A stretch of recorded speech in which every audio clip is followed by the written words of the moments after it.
వాళ్ళు గట్టిగా 2 చేతులు పైకి లేపాలి గట్టిగా. అగో ఇటువైపు అమ్మవారి తరపు వాళ్ళు అసలు చప్పట్లు కొడతలేరమ్మా గట్టిగా.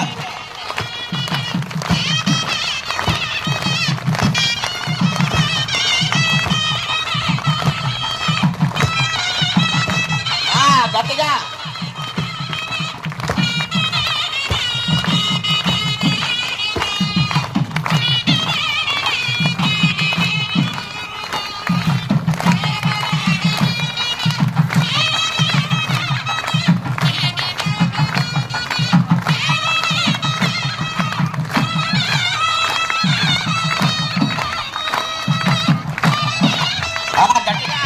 అందరు చేతులు పైకి లేపి అమ్మవారి తరపు వాళ్ళు స్వామివారి తరపు వాళ్ళు గట్టిగా